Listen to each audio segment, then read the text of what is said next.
अथ श्री बृहस्पतिवार व्रत कथा। भारतवर्ष में एक प्रतापी और दानी राजा राज्य करता था। वह नित्य गरीबों और ब्राह्मणों की सहायता करता था। ये बात उसकी रानी को अच्छी नहीं लगती थी। वह न ही गरीबों को दान देती, न ही भगवान का पूजन करती थी और राजा को भी दान देने से मना किया करती थी। एक दिन राजा शिकार खेलने वन को गए हुए थे, तो रानी महल में अकेली थी। उसी समय बृहस्पतिदेव साधु वेश में राजा के महल में भिक्षा के लिए गए और भिक्षा मांगी। रानी ने भिक्षा देने से इनकार किया और कहा, हे साधु महाराज, मैं तो दान पुण्य से तंग आ गई हूँ। मेरा पति सारा धन लुटाते रहते हैं।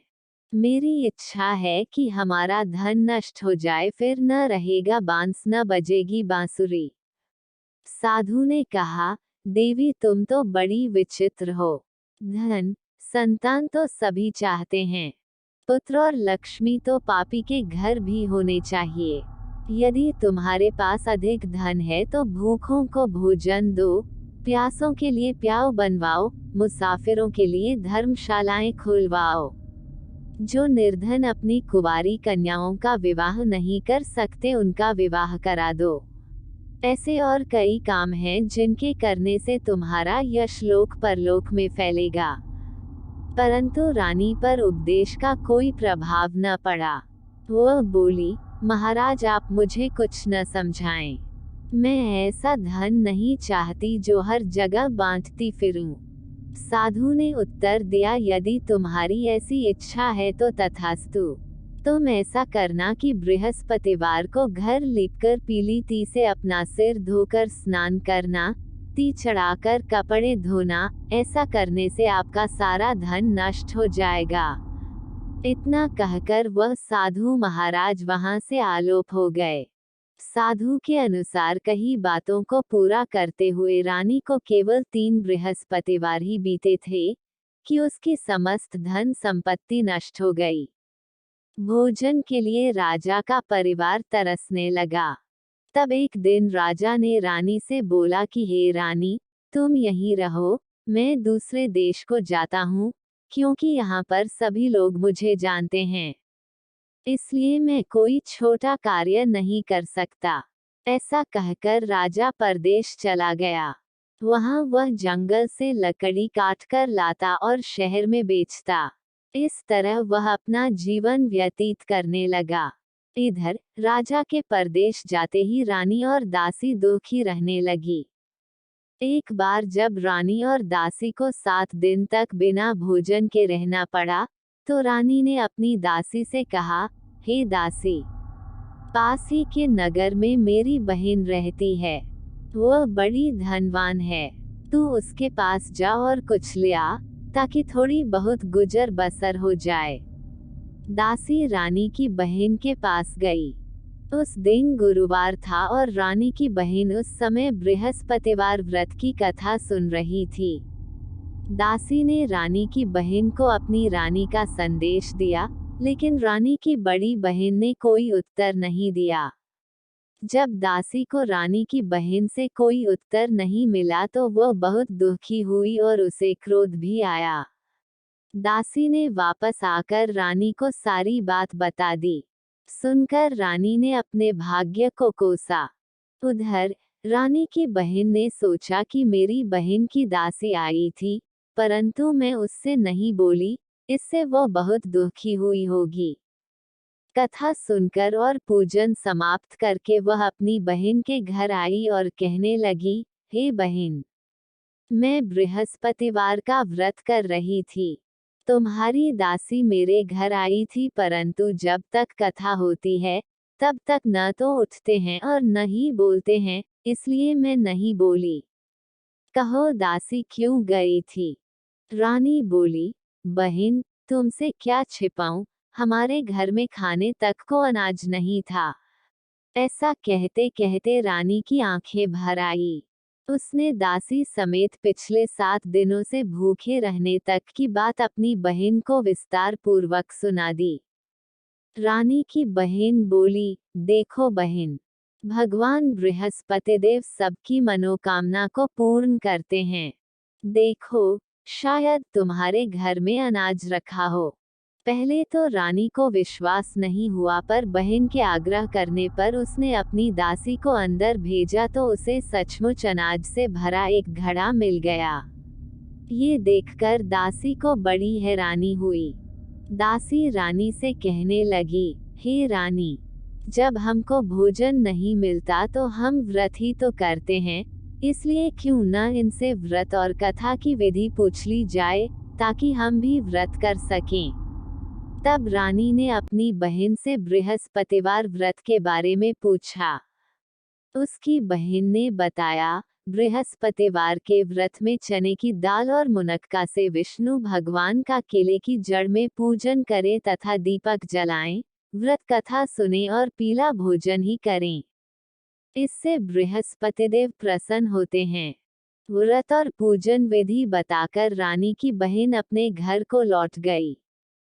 तब एक दिन राजा ने रानी से बोला कि हे रानी, तुम यहीं रहो, मैं दूसरे देश को जाता हूँ, क्योंकि यहाँ पर सभी लोग मुझे जानते हैं, इसलिए मैं कोई छोटा कार्य नहीं कर सकता।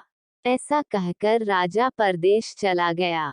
वहाँ वह जंगल से लकड़ी काटकर लाता और शहर में बेचता। इस तरह वह अपना जीवन व्यतीत करने लगा। इधर राजा के परदेश जाते ही रानी और दासी दुखी रहने लगी। एक बार जब रानी और दासी को 7 दिन तक बिना भोजन के रहना पड़ा, तो रानी ने अपनी दासी से कहा, हे दासी, पास ही के नगर में मेरी बहन रहती है, वह बड़ी धनवान है, तू उसके पास जा और कुछ ले आ, ताकि थोड़ी बहुत गुजर बसर हो जाए। दासी रानी की बहन के पास गई। उस दिन गुरुवार था और रानी की बहन उस समय बृहस्पतिवार व्रत की कथा सुन रही थी। दासी ने रानी की बहन को अपनी रानी का संदेश दिया, लेकिन रानी की बड़ी बहन ने कोई उत्तर नहीं दिया। जब दासी को रानी की बहन से कोई उत्तर नहीं मिला तो वह बहुत दुखी हुई और उसे क्रोध भी आया। दासी ने वापस आकर रानी को सारी बात बता दी। सुनकर रानी ने अपने भाग्य को कोसा। उधर रानी की बहन ने सोचा कि मेरी बहन की दासी आई थी, परंतु मैं उससे नहीं बोली, इससे वह बहुत दुखी हुई होगी।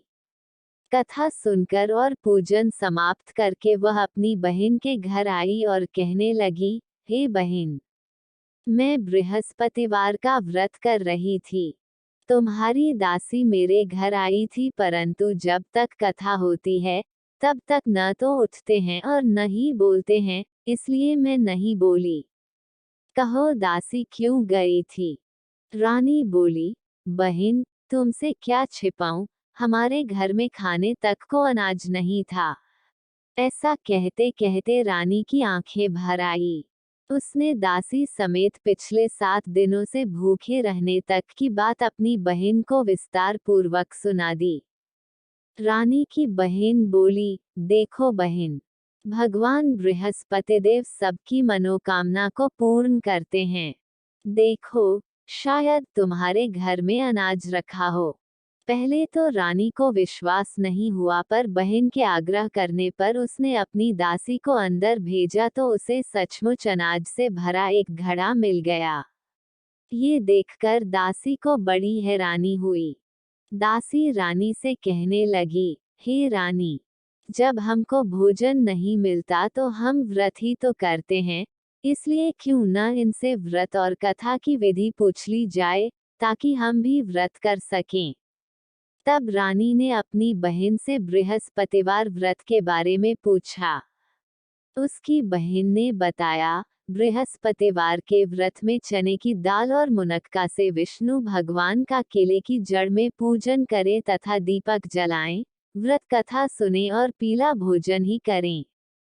इससे बृहस्पतिदेव प्रसन्न होते हैं। व्रत और पूजन विधि बताकर रानी की बहन अपने घर को लौट गई। 7 दिन के बाद जब गुरुवार आया, तो रानी और दासी ने व्रत रखा। घुड़साल में जाकर चना और गुड़ लेकर आई। फिर उससे केले की जड़ तथा विष्णु भगवान का पूजन किया। अब पीला भोजन कहाँ से आए, इस बात को लेकर दोनों बहुत दुखी थे। चूंकि उन्होंने व्रत रखा था, इसलिए बृहस्पति देव उनसे प्रसन्न थे। इसलिए वे एक साधारण व्यक्ति का रूप धारण कर 2 थालों में सुंदर पीला भोजन दासी को दे गए। भोजन पाकर दासी प्रसन्न हुई और फिर रानी के साथ मिलकर भोजन ग्रहण किया। उसके बाद वे सभी गुरुवार को व्रत और पूजन करने लगी। बृहस्पति भगवान की कृपा से उनके पास फिर से धन संपत्ति आ गई, परंतु रानी फिर से पहले की तरह आलस्य करने लगी।